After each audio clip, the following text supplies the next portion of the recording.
Buddy, welcome to another episode of What's Up. Wait. Wait, what? That's not our name. That's not our name. What's up? What's up? Are we rebranding? Keep going. Are we rebranding? What's up? Keep going. Well, at least then people wouldn't mistake us as like a motivational podcast, because I feel like I've definitely had more than one person be like, what's the deal? What's going on? What's going on? I hope it's motivational in its own way, but yes, Yeah. This is Shut Up, Keep Going. I'm Kate Franklin. I'm Sydnee Goodman. And this is a podcast where we explore our internet curiosities. Sorry, I was just feeling the vibes and decided to go with it. I'm glad you did. I wanted Great. That's great. I support it. Thank you. That's actually a really good, this is a podcast where we explore our internet curiosities. We already said that, but that is I don't know why my brain must be melted. We literally just said that and I forgot. No, but Kate taking charge is a girl boss thing to do. And you know what we're talking about today, baby? Girl bosses? Girl bosses. Yay! So I looked this up because should I say no? Because we were recording last week and we started talking about MLMs, multi-level marketing companies, and it made me, and we were both a little confused what they were. So we're gonna be talking girl bosses, we're gonna be talking MLMs, we're gonna be talking what's the difference between an MLM and a pyramid scheme, and the answer, spoiler alert, is it's basically just like a legality situation. I'm sure.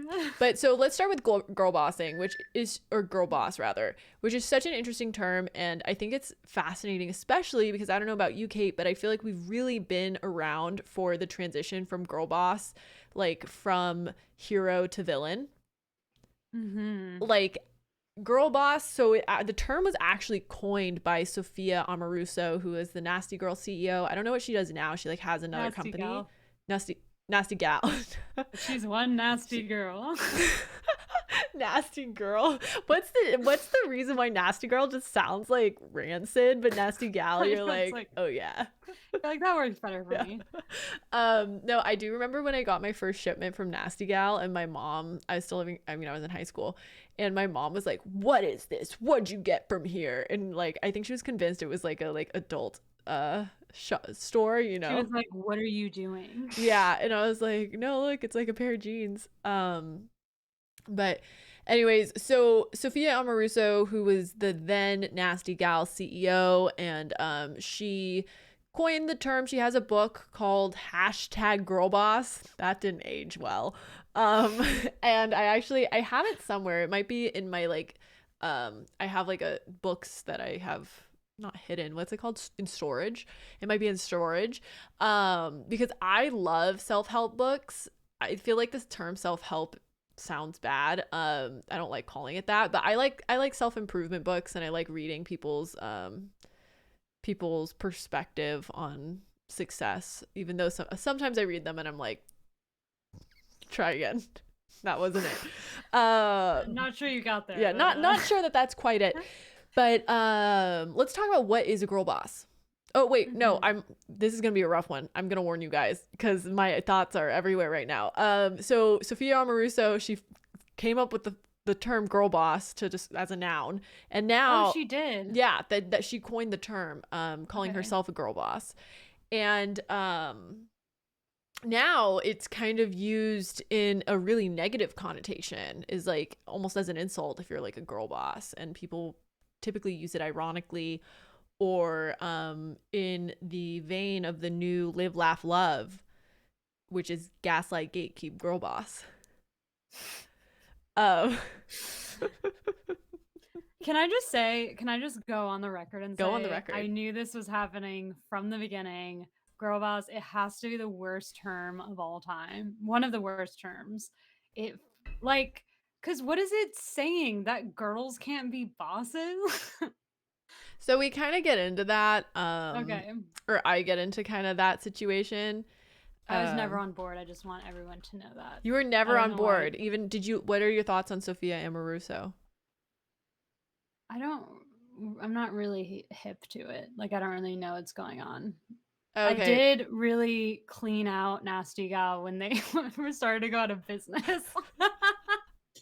I was like, hell yeah, them sales. They did have like dangerously cheap clothing. That always gives like a big question mark for me. Well, yeah, I thought it was for some reason because I had actually never bought anything from them until, did they go out of business or like during the pandemic they just got slammed? So what happened, my understanding of it was that she sold the company to some other company, like it got acquired, and then she bounced, and then they kind of like things changed, and then they filed bankruptcy and then kind of like bounced back. But I'm not sure if it's still here. Well, because the quality was like terrible. Like I couldn't believe the quality was always supposed bad. To be like way nicer, but no, okay. The quality was always bad. I think I bought like a total of 3 things from there. I still have one of the dresses though, and it was on super sale. Got it for $10. It might be the cheapest thing in my closet. It's kind of insane that it's lasted this long because I've had it since like high school. That's and it's still a cute. It is girl bossing. It's still a cute dress. But anyways, so what is a girl boss? It's a power fantasy.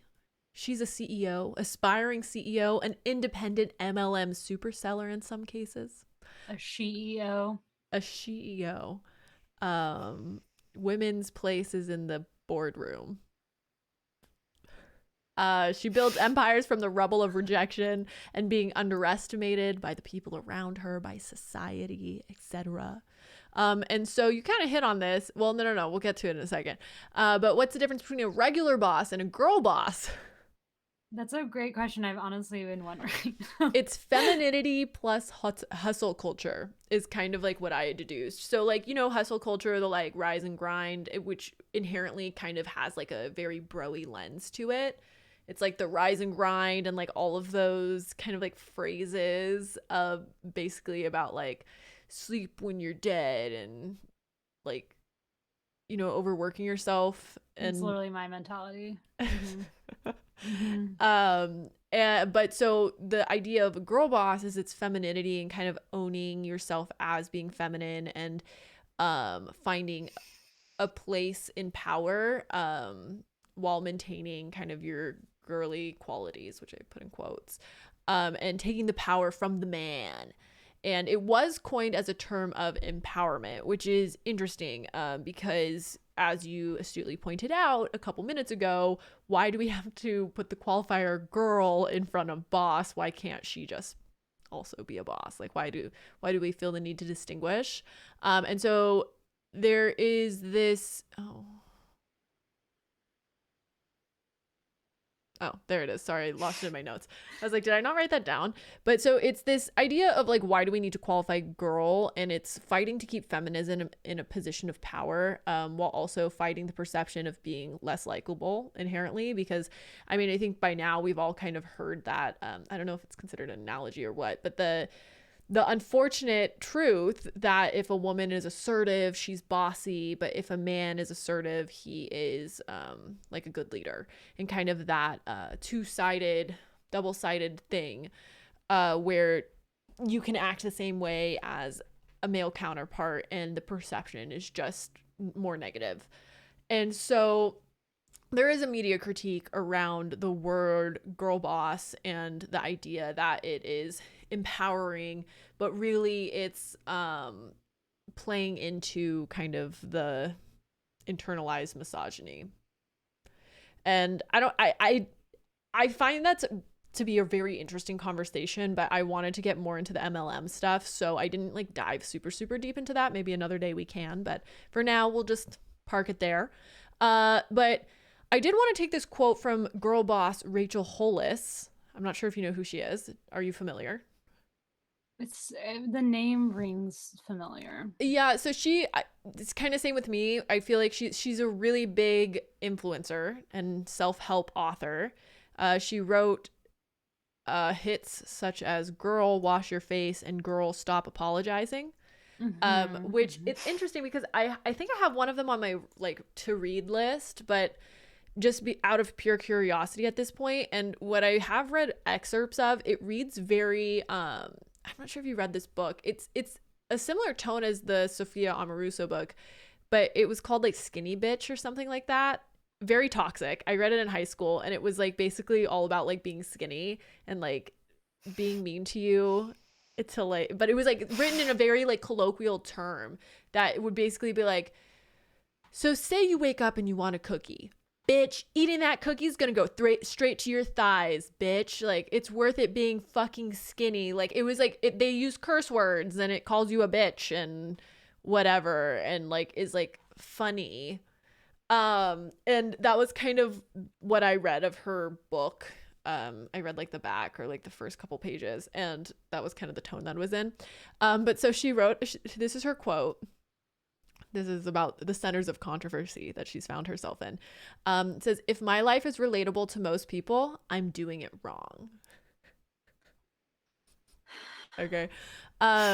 Which this is interesting because like a couple weeks ago I did Liver King, and if you haven't listened to that episode, you should go back and listen. Very interesting, if I say so myself. But what I find interesting is that like when we were going through the Liver King and his like 9 pillars, they were all pillars that really resonate with me, and not just resonate, but they are pillars that I, whether it's conscious or subconsciously, abide by in my life. Mm-hmm. And what I find interesting about this girl boss empowerment movement is that like, if my life is relatable to most people, I'm doing it wrong. Like, that's not really how I say it to myself, but there is something I think to be said about like, oh, if I'm uncomfortable, that's not necessarily a good indicator that I'm doing something right, or that I'm doing something wrong, right? Like sometimes you have to, especially I think as a creative, this is going on a tangent, but as a creative, it's like, if you're doing something that is different than most people, that's kind of just being a creative at a certain point, you know? And having confidence in that. But so she said that quote, that was a non sequitur. But so she said that quote, and damn, almost 2 in years. the caption of the quote, she compared herself to Harriet Tubman. So the caption reads, oh no, don't do that. It should also be noted that Rachel Hollis is a white woman. Harriet Tubman, RBG, Marie Curie, Oprah Winfrey, Amelia Earhart, Frida Kahlo. I'm so sorry, I'm gonna butcher this name. Malala Yousafzai. I'm so sorry. Wu Zayton. All unrelatable AF. Happy Women's History Month. And this was a TikTok that she made in response to some heat that she got. I again didn't really have time, nor did I want to. Wait, she said all unrelatable? Yeah, that they're all unrelatable. Which I think what she was getting at, and I'm not defending the statement, but I think she was saying that they're unrelatable because they were doing like such big things that like you can't relate because you're not like doing the Underground Railroad, or like you're not like, you know, being Oprah Winfrey and I don't know, doing what Oprah Winfrey does, and like you're not flying around the earth and disappearing. Like, I think that was her point, was they're all doing really big things, but then she also was kind of saying that she's part of that group, which it's like, you wrote 2 self-help books and like you're she's an like, influencer. you wench, you'll never achieve anything, so get it out of your head. I like calling people wenches. That's a good one. No, but so I know. The funniest part though is that she put that in response to it was in a TikTok in response to kind of some heat that she came under for, there was something about like a house cleaner and cleaning toilets, her housekeeper and cleaning toilets or something. I watched the original TikTok when it was happening, which was probably a year ago now, if not longer, but she essentially was saying that she was not going to apologize for having a house cleaner or a housekeeper, or, you know, somebody that was coming to clean her toilets, because she doesn't want to clean toilets, and that she's worked hard enough to be able to pay somebody to do it, and kind of that like pissed a lot of people off, and then this came about. I digress. So she's a girl boss, apparently. So she's an absolute girl boss. But what I think is so interesting is the fact that it's like, I think she really is ingrained in girl boss culture, but even her response and the way that she carried herself through that whole situation was very quote unquote girl boss in the negative sense, right? Is that it's just like, it started from this like empowering place of like, well, I work really hard and like that's why I can pay for, you know, things that I want to pay for. But also I'm better than these people, and I'm like, I don't know. It really went awry, similar to the term girl boss. So getting back to the actual term, the girl boss has a quote fetish for relentless, unstoppable work. So if it isn't clear yet, girl boss is definitely rooted in, you know, a very capitalistic mindset. I think it's hard to ignore that, because the whole idea of, you know, again, girl boss being femininity plus hustle culture, the whole thing with hustle culture is basically selling your soul to be more productive and make like just like treat yourself as a machine, you know? And I say that as somebody who, I really like work and I really like working hard. And I have had to learn the balance. So I don't want this to come off as like, oh, we just like shouldn't work hard. Like, fuck that.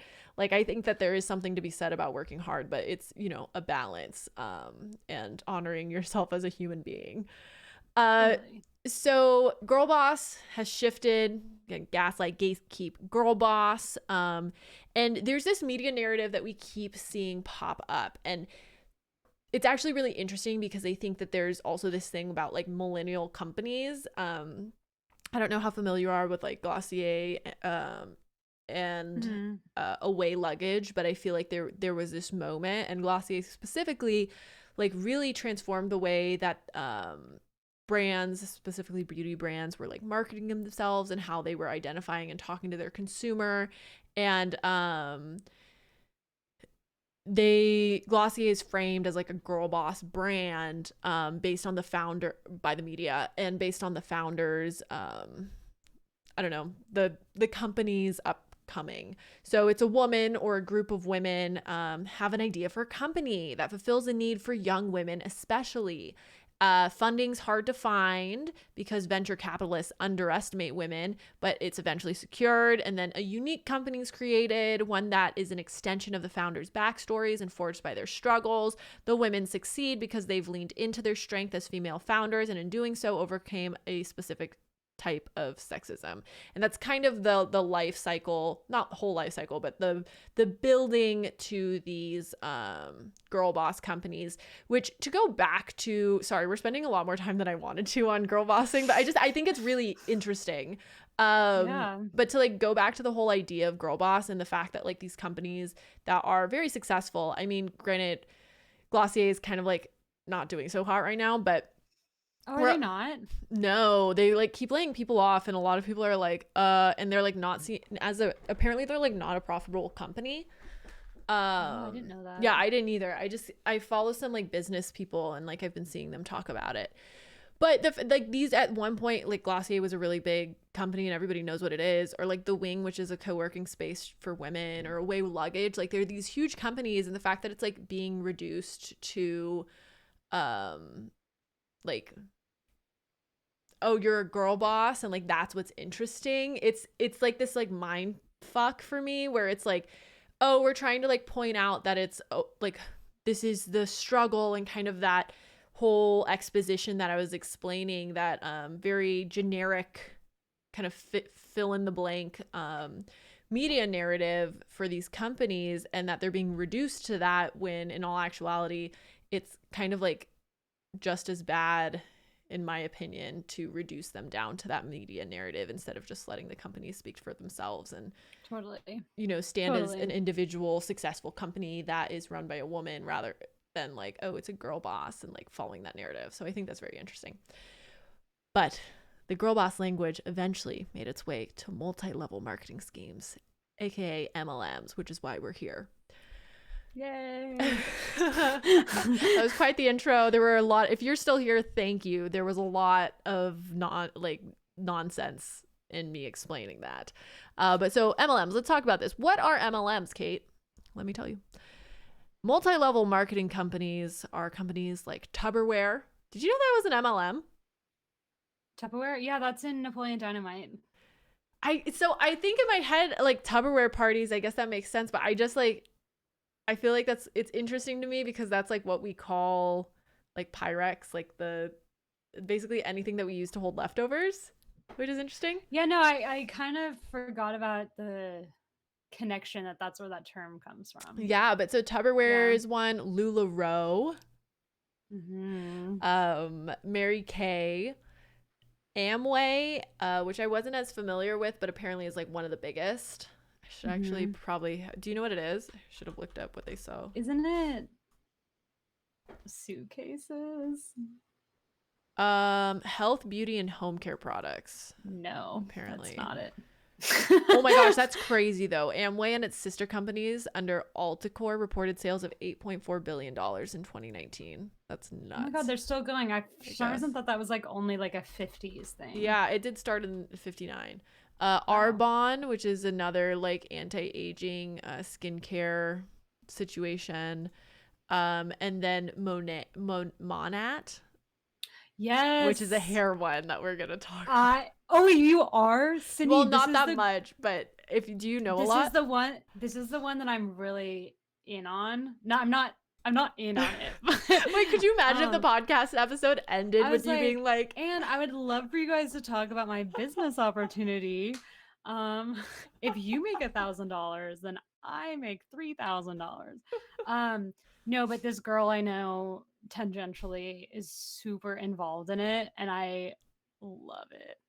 I love following along. Okay, well, I can't wait for you to give us firsthand encounters with it. Herbalife, I'm seeing in chat, I'm pretty sure is sort of also one. Yes, it is. It's okay. And after this podcast, you'll be able to identify MLMs all by yourself, because we're going to break down what an MLM is. So it's this concept of recruiting consultants to sell. It follows a pyramid structure where people at the top, which are called uplines, make money off the sales commissions of the people they've recruited to work underneath them, aka the downlines. And it is a direct-to-consumer pipeline. So let's say I recruit you, Kate, to sell our MLM as a candle, our candles, I guess, and I recruit you to sell, and then so now you're in my downline and you have to buy product from me for you to sell. But so then if you recruit somebody else, then I get your commission and their commission, but then they're going to buy product for you, like inventory for them to sell from you, so you would buy it from me. And so really a lot of the sales just end up being like very insular.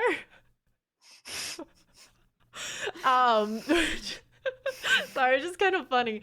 So the businesses themselves rely heavily on recruiting new members for the reason that I just kind of laid out. Mostly women, and they typically target stay-at-home moms, military wives, etc., under this guise of financial empowerment, which is honestly really frustrating. I mean, I'm going to spend a lot of time laughing at this, but it's really frustrating because similar to cults and just anything that is like taking advantage of people, I think that it's really preying on people who are vulnerable. And I think that's very fucking frustrating and stupid. And I hate people who do that. And it's so frustrating to think about the fact that because it's like you're preying on people. Granted, you know, people do have a certain responsibility, you know, to have quote unquote common sense, et cetera, but like there's these people who are maybe struggling financially, or they're feeling unfulfilled because they, you know, don't have the career that they want, or they don't have a career, and somebody comes up to them with this opportunity of empowerment and just takes advantage of them, and that's fucked. So if you've ever done that, fuck you. Anyways, no, it's really sad. It's really, that's what really bothers me about it, because it's not just us like dunking on people for being part of a scheme. It's that usually the people that are the most targeted and harmed by it are people that can't even afford to like face the repercussions of that. Meanwhile, some like rich person is just getting even more rich off of it. No, exactly. It's just, yeah, I don't know. Like I said, it's very frustrating to me. Especially I was watching the LuLaRoe documentary, and it's sad and frustrating. And I say that also saying that like I have a good, I don't want to say laugh, but there is a certain absurdity to it. And you're kind of like, how did you not see this? But it's just taking advantage of people who don't know better. And that just is Oh man. Anyways, so a Huffington Post article said that an estimated 73 to 99% of participants don't make money or lose money in pyramid schemes. So not great optics. Oh my God. And maybe you're listening to that and you're like, Sydnee, if it's that bad and people aren't making money, why don't they just get out? Well, there's a cult-like nature that keeps people in. There was this really interesting Huffington Post article that we're going to go through that basically compares MLMs and cult behavior, and it's like 1-to-1, which is insane. So an example from Mary Kay is they talked to somebody who had been recruited to sell for Mary Kay, which is a like beauty products. I think it's mostly like makeup, but it might be skincare too. So when you're being recruited, they were assured that you can earn $400 to $500 a month, and MLMs really hook people with this promise of being independent business owners with unlimited earning potential. But what they don't tell you is that the way that you succeed is by having a vast lineage, is what I'm going to call it, which are these massive downlines that the people at the top have, and they collect commission from everyone below them and bonuses based on their sales. So again, earlier I was talking about, let's say I'm like the mother, the queen, and I have recruited Kate, and then Kate recruits like 4 other people, and then each of those 4 people recruit 2 people, and then all of those people are my downlines and like coming up to me, and so I get their commission. I get a percentage of their commission. And I cannot stress this enough, is please remember that their inventory comes from their own pocket of purchasing it from their upline. So if they were somebody that Kate recruited, they would purchase their product from Kate, and then the way that Kate would get the products is from purchasing from me. And so at least that's my understanding. I don't think that Kate in this scenario would have access to the company to just get inventory from, you know, the candle people or whatever. Yeah. I'm pretty sure that it has to go all the way up the chain of command, which is how they create this illusion of sales. So they use a bite model, which is an acronym. Could you imagine if they just like went around like vampires and were just like biting everyone? Well, I do have to say, it's Avon. In Avon's defense, which I think was at one point a pyramid scheme or like a MLM situation, because Avon is the reason we have Edward Scissorhands. If the Avon lady did not go to Edward Scissorhands' house, she would have never discovered him. So, wow. Have you seen Edward Scissorhands? That's how it starts out. No, I haven't. Oh my God. Wait, Edward Scissorhands. No, I've seen parts of it. I've definitely seen parts of it, but I don't think I've seen the movie front and back. It's so cute. In a really long time. It's this woman who, she's like the cutest little lady, and she's like driving around. She doesn't know where else to sell her Avon products to, so she looks up and there's a giant scary mansion on the top of a mountain, and she's like, I think I'll try that one. This sounds somewhat familiar. And his little I'm not finished. Oh, I love that movie. Wow. See, I feel like that it's funny because I really like dark cinema, and I feel like generally just like I lean darker. But that style is that it just creeped me out too much. Like all that Tim Burton stuff just was a little step beyond what I enjoyed. Yeah. For some reason when you were talking about it, I was thinking of Sweeney Todd, which I like started watching and did not finish. Not as good as Edward Scissorhands. Edward Scissorhands to me, I think it's a classic. Movie. I think it's like iconic. Well, yeah, that and Beetlejuice, but Beetlejuice also. I forget about Beetlejuice. Anyways, the bite model, baby. So it stands for behavior control, information control, thought control, emotional control, which is the same model that cults follow. And if you've listened to any of the episodes that we've talked about cults, what was the one, Love Wins or something, is one that we've talked multiple times about. It's our earlier episodes. Yeah, you saw that she died, right? Or we did an update. We did an update about how she died, and she was like mummified or something. Yeah, crazy shit. So crazy. Wait, so are the MLMs knowingly pushing the bite model, or it's like a thing that's come up studying them?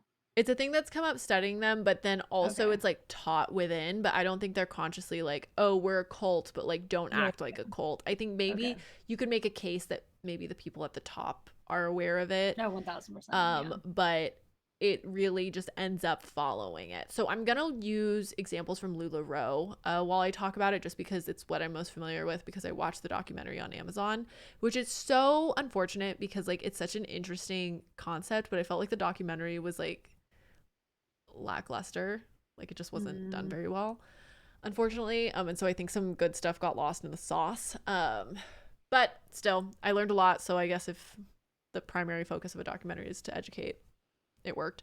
Hey. Wait, do you know about Monat though? Because I'm curious about that too. We talk a little bit about just the controversy, but I don't know all that much about it. Okay. So, bite model. Think giant meetings with enthusiastic distributors giving standing ovations to high-level speakers, like very like almost like Tony Robbins level of like everybody's in a room and it's like, you're gonna just make your dreams come true. You just have to try hard enough. Like if I did it, you can do it too. Sort of like a thing. It's a relentless focus on recruitment, positive thinking, and avoidance of any questioning of the company or its high-level distributors, tendencies for distributors to dedicate more and more time and energy to the organization, and like really encouraging distributors, meaning kind of the recruitees, kind of the lower level people. And oftentimes it's at the expense of relationships with friends and family. Oh, sounds like a cult. So the definition of a cult is an organization that exercises undue influence over its members to make them dependent and obedient. And undue influence is a legal term that basically means persuasion that takes over any free will or judgment. And in the legal term, it refers to a person or group taking advantage over their position of power over others. Mm-hmm. So again, the B in BITE stands for behavior control, and this is where they dictate who a person is, what do they wear, when do they sleep, who do they associate with. It looks like financial exploitation, manipulation, or dependence. Those are all key components to it. So in the case of LuLaRoe, there was this policing of how you showed up on social media. What were you posting? How were you saying it? Like, were you done up? There was like a big emphasis of losing weight. For example, in the documentary, they cited that basically I can't remember the woman who's like owns LuLaRoe with her husband, but she like was really encouraging people once you were deep enough in, she would encourage you to get, is that called gastric bypass, where they like staple your stomach? Is that what that is? Are you serious? Yeah. And she like would hook them up with where they'd literally take like vans of LuLaRoe selling people down to Mexico to get it done. Like it was like a pipeline. So again, they were really, really into this curated image, and there were stories in the documentary of women who would post something on social media, and the response would be maybe the person who recruited them would text them and be like, hey, like you need to take that down. Or like, you know, and it's something that's gradual. Hopefully you haven't had the pleasure of being in a toxic relationship. But if you've ever been in like a toxic relationship or even a friendship where it's like, first it starts like really soft and subtle. And it's like, oh my gosh, like I wouldn't want, like, that's like, you know, I saw your post and it seems kind of embarrassing. Like I wouldn't want you to be like embarrassed and look back at this and like be embarrassed about it. Like maybe you should take it down. And then like having it grow into like an area of manipulation where you're so bought in that they can just straight up be like, no, you can't post that. That's not allowed. Oh my God. And like you that's comply. Crazy. Yeah. Information control is the I in BITE, which is what it sounds like, the withholding or distorting of information to make it more acceptable or just straight up lie to people. Deception, discouraging access to non-cult sources of information, encouraging spying on each other and producing propaganda. So encouraging spying on each other, you know, that's like the social media thing. If maybe it's like Kate's recruit, I don't like what they're doing, I encourage Kate to like keep an eye on her and like keep her in check, right? Oh my God. Or disinformation, meaning like how they distort the idea that it's like you too can become so rich from selling like, you know, whatever product it is, but they leave out the information that it's like, oh, the reason why I made so much money is because of all the recruits. It's not actually because I'm doing all these sales on my own. It's because of everybody below me, right? Oh my God. That's crazy. Right? It's really wild when you kind of break it down and realize that it like very clearly sits in these different categories that are also used to categorize cult behavior. So the T in BITE is thought control, which is controlling how members think so the group's doctrine is accepted as truth. It's loaded language, it's cliches, it's positive thinking. So it's this idea that like only positive thoughts are allowed and constructive criticism or questions are shut down or you're ostracized for them.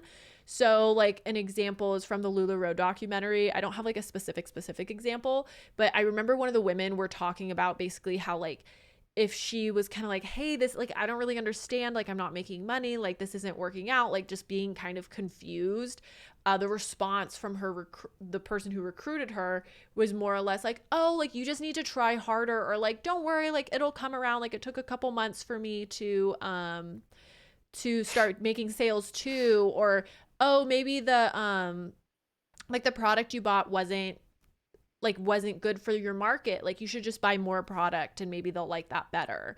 And so it comes from a place where they think that they're being helped, but they're actually not. And in the case of the LuLaRoe stuff, what I found so interesting is, you know, they have preyed on these women who are, maybe they're lonely in their marriage, maybe they don't have other friends, and they're finding so much fulfillment in the empowerment of owning their own business, but also the community of these other women.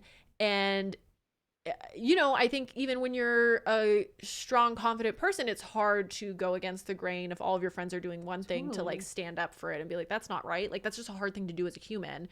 But the people that they have preyed upon, I think, you know, based on what I've seen and the things that I've watched in the interviews, seem like they're people who would especially struggle with that, or just like not have that skill set that they like to exercise. I would be terrible at it. I would. Right. I'm just you just kind of go. Record. You just kind of go with it, right? Yeah, I just would be like, okay, I can't solve very well. Because the thing that is crazy for me is that there has to be some level of recognition that you're part of this scheme, right? It's like you have to be like a lot of people. I'm not going to say all people, but most people are somewhat aware of like how it works. And I just would feel so uncomfortable, like, doing that to someone. Maybe that is my personality. No, I don't totally. like doing that, well, I think though that like I could see how you could get wrapped up in it. Like, let's just say I'm like not at the top. I'm like somewhere in the middle, right? And my friend ropes me into it, and you're like, oh my gosh, I've already dumped like a couple grand into this. Like, if she's saying like there's somebody I know and like at least trust enough that you bought into this, right? And so it's like, okay. And I'm not saying that, like, maybe that was misplaced trust. Maybe I don't have a good judgment of that. Maybe I really need the money and I just want it to work out so bad that I'm, like, allowing myself to be blind to the red flags. It's like, well, I already have this, like, a couple grand in it. And she's saying that if I, like, that it worked for her if she just bought a few other things. So, like, I'm just going to try that, and, like, trying to just, like, dig yourself out of a hole, but you're actually digging yourself deeper into the hole. And then if I, let's say I recruited you because I told you, like, oh yeah, she said it's going to go great. And, like, I think that you'd like, as a friend, like, you know, I want you to also succeed. And so here, and then you're kind of like, Sid, what's going on? And I'm like, no, like, she said it, like, it'll be fine, because I don't want to tell you that it's going to be like totally fucked, because like, I can just totally see how it just like piles on and turns into a huge shit show. You're just like, so that's thought control. And then emotional control is the E, which are these extreme emotional highs and lows. You're showered with praise 1 minute, and then you're made to feel guilty, fearful, unworthy the next. Told any problems they experience are your own fault, never the group leaders. They instill irrational fears about leaving or questioning the leader's authority. So it's like, oh, well, if you leave, then like, you're going to, like, we're not talking to you. Like, you're going to lose all your friends. Because again, these women that they're preying on, or in most cases women, they're generally pretty isolated. Like, they target kind of that like single, or not single mom, but stay-at-home mom, and where their kids are just like all they got, sort of a thing, like loveless marriage or whatever. Like, I'm sure that's not everybody that's participating in an MLM, but seems to be kind of like a very common person that they prey upon. And I just couldn't imagine if you go from having no hope or feeling like you don't really have any like business sense, to then being able to say like, oh, well, like I'm doing this thing and like I'm taking initiative and owning my own business, or going from not really having a community to all of a sudden it's like, oh, well, all these women that, because you're expected to attend like weekly to monthly, like weekly meetings, monthly meetings, like it's like very involved, like it feels almost like sorority-y, like it's just like very involved. So they also broke down these 4 tactics that are kind of like the, what's the word, timeline. So first is love bombing. So typically we've all gotten them, which is where you get that pitch from like a friend or a family member or somebody you went to high school with that invites you to a meeting, and it's basically like, hey, like I made X amount, or like this, I have this incredible financial opportunity, like I want to tell you about it, let's set up a meeting. So it's like they want to sit down and have this meeting with you, right? And then once they're there, the recruiter uses a technique called love bombing, which is like manipulative affection, where it's this warm excitement. Oh my gosh, like it's so exciting that you came. What, like, I'm so proud of you. Like you're not gonna regret this. Like you're just taking life by the horns and like really making something for yourself. Like congratulations so much on joining. You're making the recruit feel really special, important. Like they've joined this like secret thing that's gonna change their life. And then someone high up at the company usually is there, and they give this rags to riches story telling about, I keep saying it, but like how they didn't have any money and they were so hopeless, and then they joined this and now they like are super wealthy, la la la. Meetings are a really big part of the MLM culture to build kind of that groupthink and that community. Like the LuLaRoe documentary was talking about like their parties, and they would basically have these like giant parties for these women. And that's like fun and exciting. And so it's this like big spectacle to kind of get people bought in. And there's pressure on recruits to come to weekly meetings and special events, that they pay out of pocket to come to. It's like, I think the thing to remember here is that none of this is free. Like there's usually like an initiation fee. If you come to these special events, you have to pay for it. And there's just this deep pressure that like, if everybody in your network is going, then, you want to go. And if you're being told, well, you're not making all this money, you're not being successful because you're not trying hard enough, then the answer to your problems could be like, oh, well, you need to come to this talk, like so-and-so who's really successful in the company is talking, and like maybe if you go, she'll answer your questions, and then like you too can be successful. So it's really just like such a mess. Yeah, it's like Jesus Christ. So there, from one of the articles I was reading, they were talking about this woman who was selling in Mary Kay, and it says it's hoping to achieve the same level of success as the Mary Kay spokespeople she met at meetings. Ruiz bought about $1,500 worth of products within the first 2 months of joining. She attended meetings often, as much as once or twice per week. She spent so much time working on her business that it eventually began to affect her relationship with her now husband. So it really just goes to show like how all-consuming this is, right? Yeah. The second tactic is the art of deception, where people talk about large income, but they don't reveal that it comes from a huge downline and not actually from selling products. And then tactic, which it's not funny, but it just is like so funny to me that they're like, yeah, I got so rich, but actually it's like, well, yeah, because you like scammed all these other people to join and now it's their problem too. Yeah, well, that's the thing that's crazy to me, and that's why I'm so fascinated by this girl I know who's part of one, is that everything you're saying is public about her relationship to the company. Like she'll always be like boomeranging like work calls with the like drinking on the work calls, and like it's literally just like bullet point of that. Like I've seen her post that publicly, and that's just what's crazy to me, is that like it's so obvious. Yeah. But I guess from the outside, I feel like, again, I think that when you're in the inside, it's just so easy to like snowball into it, whether it's because she already has so much financial money invested into it, or if it's something that you're putting all your time into and all the people are doing it. Like it's like a human thing to not want to be ostracized from the group, right? Yeah. Well, so speaking of financial interest into it, tactic 3 is financial exploitation, which is consultants are expected to keep a ton of product on hand.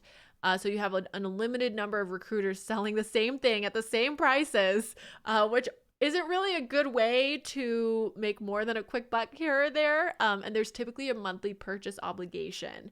And in the case of LuLaRoe, and this I think is kind of what escalated LuLaRoe to be kind of like this giant disaster case that everyone was interested in, is the product. It's actually really interesting. So the products, you couldn't be like, oh, I want to get like 5 of the black leggings and 10 of the leggings with sparkles on them. And like, you couldn't like be specific about your product. You would just say like, I want to buy like 20 leggings. And it was just like a crapshoot what designs were on the leggings. Like it was completely like just random. And so then there was an aspect of kind of like RNG and just like random luck of the draw if you got good leggings or not. And other people would want to, you could sell them. And then their inventory was coming in and like the leggings were like smelling really bad, like they were mildewy. And so there were just, with LuLaRoe, there were like a lot of other problems. I don't know about other companies, but that was just like a little thing I wanted to mention. And then tactic 4 is guilt, shame, fear. No, it's okay. Is guilt, shame, fear. So it's having this doctrine that it's like having a 9-to-5, like you're a failure if you stop doing this, like you just didn't try hard enough. And that's where I think it's interesting, because it goes back to that girl boss hustle culture of like failures are just the ones who gave up, or like you're only one, you know, like just that. I can't think of good, like I'm gonna look up like grind culture quotes like, because we've all seen them. Sunflowers end up facing the sun, but they go through a lot of dirt to find their way there. No, come on. Doing great work. Oh wait, this is funny because I've actually read this book and I like the guy that wrote it, but out of context, doing great work is a struggle. It's draining. It's demoralizing. It's frightening. Not always, but it can feel that way when you're deep in the middle of it. Hustle, grind, integrity. It's like, what is it? Like the hard work beats talent when talent doesn't work hard. Like, it's interesting because I think that what I'm getting from, you know, that Liver King podcast episode I did and this one is just that, like, isolated, these things can be good motivators, or they can be like, you know, helpful, but then it's just like people just take them so far or aren't contextualizing it that it's like, oh yeah, like, you know, a sunflower gets through a lot of shit to like face the sun, or whatever that first quote was. And also you need to take care of yourself. I know. You know? But going back to the tactics, they really prey on this desire to own a business with flexible hours and limitless earning potential. And the blame is always put back on the recruitee, or like that's literally like, it's like her Instagram posts are like, wonder how I quit my 9-to-5 and able to fly around the world. Well, DM me and we'll talk about like, and it's, at first it was really interesting because she wasn't saying what she was selling.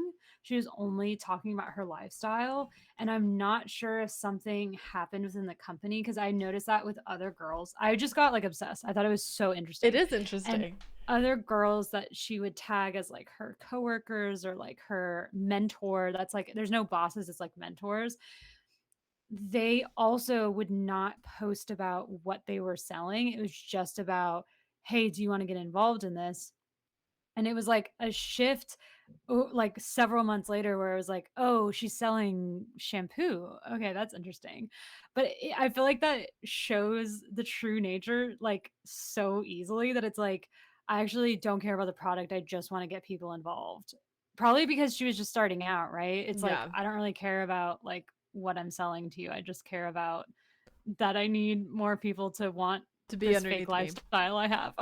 Well, and actually, so in the LuLaRoe documentary, it was like, that's how handsy they were telling people like, you need to like show people how many cars you have. You need to show people the lifestyle. Like, that's what people want. Like, it is a recruiting tactic. And it is something that's like preached within the company. But I find it interesting because it seems like it's preached within the company in a context of like, let me help you be better at this and gain more, because like you need to, you know, get more people. Yeah, let me help you. Help me help you. Help me help you. So one thing that I thought was interesting, because I was looking at another article, and this says MLMs could be a good thing. It offers opportunity to become involved in a system for distributing products to customers, unlike a person starting a business from scratch. And I guess the interesting, I don't know if I personally think MLMs could be a good thing, but I guess it's good to, you know, try and get the other perspective on it. And I was basically looking at the difference between MLMs and pyramid schemes. And I said it earlier, but it seems like it's kind of like a very nuanced difference. So a pyramid scheme, like an MLM, also depends on recruiting people to become distributors of a product or service, and offers opportunity to make money by signing up more recruits and accomplishing certain levels of achievement. The difference is an MLM is legal in Canada and most of the US, and pyramid schemes are not. And I thought it was funny that in the article I was reading, like that was like the main difference, is one is legal and one is not the actual difference between the two company, like the two company structures. Yeah. But it says a pyramid scheme only has one purpose, which is to get your money and use you to recruit other people. So in a court of law, really what you are trying to defend against is you just want to make sure that your company is able to say that you have more purpose than just taking people's money and recruiting other people. So more of the focus of what's it called? More of the focus on like actually selling product and being a profitable business and showing profitability outside of just recruiting people. So a checklist for recognizing a pyramid scheme. I have a handy checklist. Sorry, it just locked in my head. I understand. Okay. It's so slight though. It's slight. So right? The difference is so slight. But if you find yourself saying, hey, I want to take this meeting or join this business opportunity, maybe check out this checklist first and see and make sure that you're not joining a pyramid scheme. Are you required to invest a large amount of money upfront to become a distributor? This investment request may be disguised as an inventory charge. Legitimate MLM businesses do not require large startup costs. That seems like a pretty big one. So an easy one. Are they asking you to give a bunch of money up front? Yes. Yeah. Pyramid scheme. Get out. Run out that door. You do not want any of this. If you do have to pay for inventory, will the company buy back unsold inventory? Legitimate MLM companies will offer and stick to inventory buybacks for at least 80% of what you paid. Is there any mention of or attention paid to a market for the product or service? Multi-level marketing depends on establishing a market for the company's products. If the company doesn't seem to have any interest in consumer demand for its products, don't sign up. Because again, kind of that nuanced definition of the difference between a pyramid scheme and an MLM is that a legitimate MLM would be very focused on getting products to consumers. And so they would have paid a lot of attention and have market research and care about their product existing in the marketplace, rather than just, hey, we need you to buy this and we need you to recruit people. Because a pyramid scheme is just focused on your money, aka you buying inventory, and recruits. So big difference. So is that why a lot of them are like I feel like I've seen a lot of like supplements, because kind of going back to a previous episode where we were talking about supplements. Sorry, I'm kind of cutting out. But okay, you're back. Where like if they're beneficial, do you know what I mean? Wait, sorry, you cut out for a lot of that. What were you saying? No worries. I meant it's just interesting that I've known people close to me that have been involved in mid-level marketing schemes that are like vitamins and supplements and like shakes, and that seems like a really interesting one because it's really hard to prove if that's beneficial or not. Yeah. Well, it seems like also some sketchier ones, like it just doesn't seem that legit, for lack of better words. Like it's like there's not, we were talking about that Monat or whatever it's called. Yeah. Like it's like the FDA like basically researched them and were like, you're not allowed to say any of this stuff that you were saying because like it's not proven and like this isn't real, like that you can't say that. And so I think that's interesting because I don't want to speak for all MLMs, and clearly there's legitimate ones. Otherwise, I think they would have just outright like banned that company structure. But I don't know. I don't really know enough about all of them. I only know about the bad ones, to be honest. So I don't know what like a legitimate one would look like. And then a couple more questions is there more emphasis on recruitment than on selling the product or service? Again, that's kind of what we've been talking about, is the difference between an MLM and a pyramid scheme being the focus. Is the focus on the product or the service? If it's on the service, which is a pyramid scheme, focuses on fast profits from signing people up and getting their money. If recruitment seems to be the focus, get out. And then I have two more questions. One of them being, is the plan designed so that you make more money by recruiting new members rather than through sales that you make yourself? This is a pyramid scheme. So if you answered yes, don't do it. Are you offered commissions for recruiting new members? Another pyramid scheme trademark. It's the number of people who are willing to sign up that matters in a pyramid scheme, not the products or services being offered. Interesting. And then the last thing that I kind of had was this monat controversy, which monat, or however you say it, is like hair care stuff. And I feel like it kind of really stung our age group, because I feel like most of the people that I know that sell it are people that like I graduated with or are around our age. But there was a class action lawsuit in 2015 against Monat with claims of hair loss, scalp irritation, bald spots, and hair breakage. And then in 2018, all the lawsuits combined into one large class action lawsuit. And then the FDA investigated and, like I said, basically said, like, all of these things that you're saying that this does, you can't say because it's actually doing the opposite. So I would love to hear your experience. I don't think it was Monat, but it was someone. There's some business models akin to that was selling like eyelash growth serum. No, I think it was Monat. And my mom had it, like she bought it from someone, or like I don't know, she got it somehow because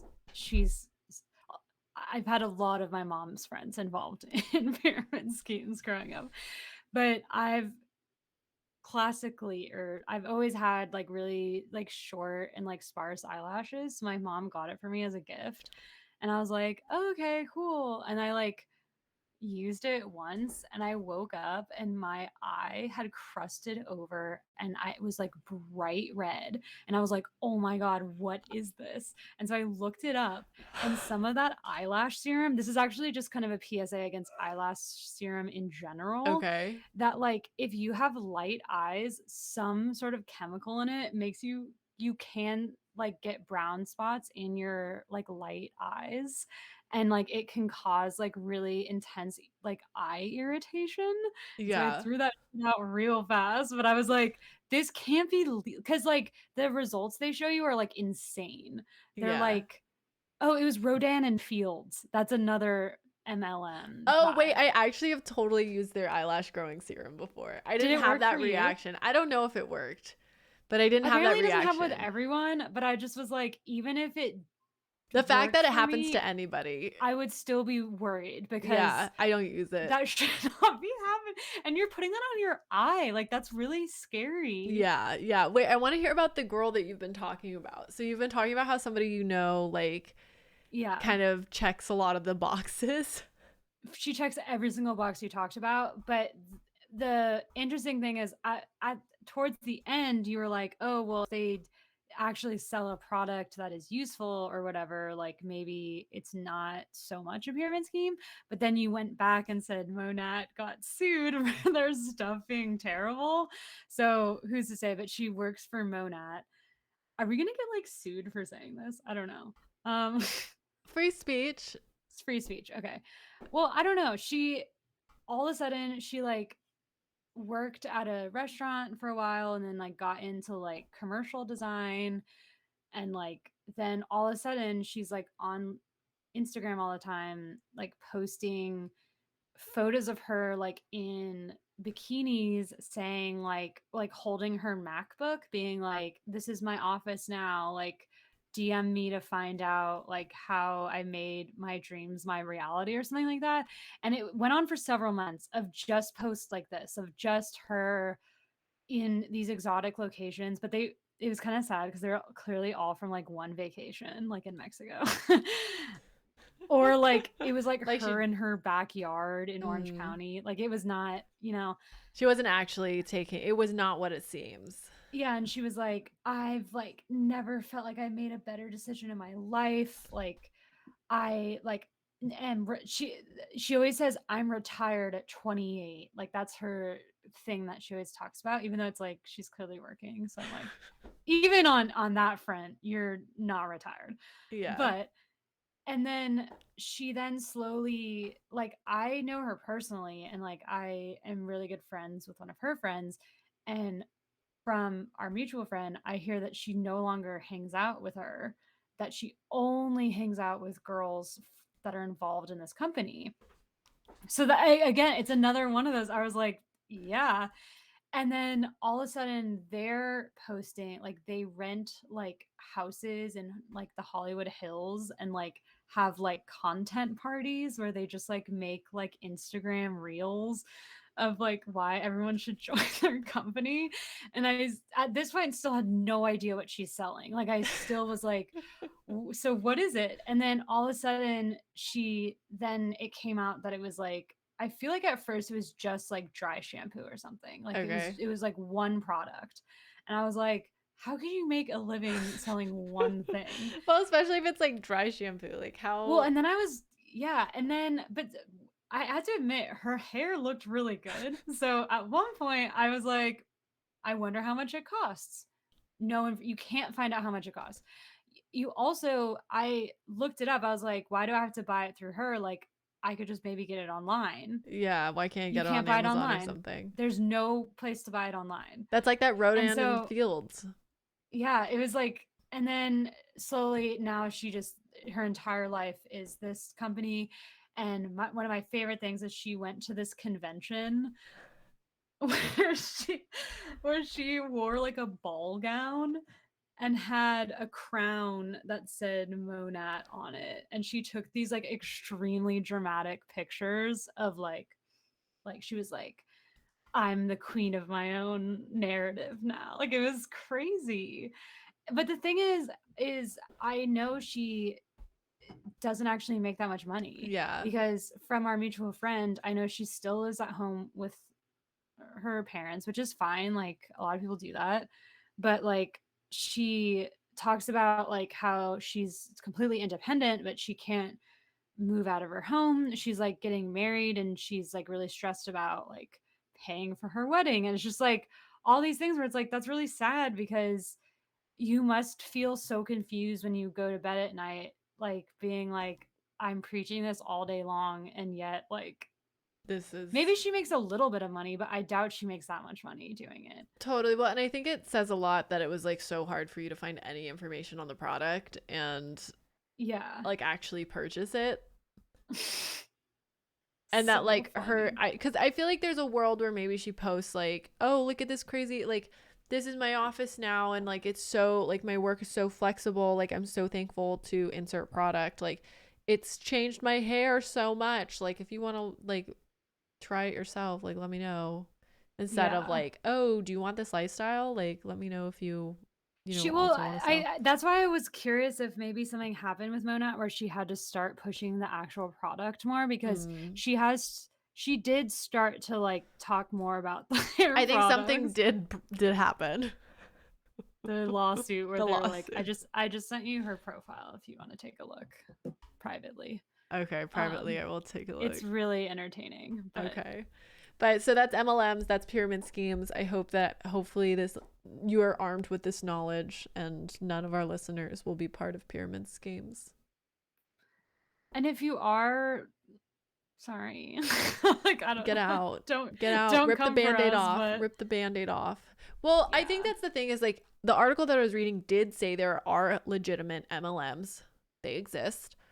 And that's kind of why we went through the questions of like the different to kind of suss out the differences. I think that unfortunately, including myself, I don't know any, like it's quote unquote fun and interesting to point out the ones that are not legitimate. So but we're not knocking you if you're in there and it's legit and you're not preying upon people. Just don't prey upon people. That's really my only request. Let's not do that. Not today. But okay, y'all, thank you so much for listening. New episodes every Friday. We didn't have any, well, we'll still have an image guide go up on Shut Up Keep Going, all one word, over on Instagram. And thanks so much, everyone. If you want to watch us record these podcasts live over on Twitch, twitch.tv/SidSoGood. And those are typically on Monday mornings. So yeah, y'all, thank you. Thank you.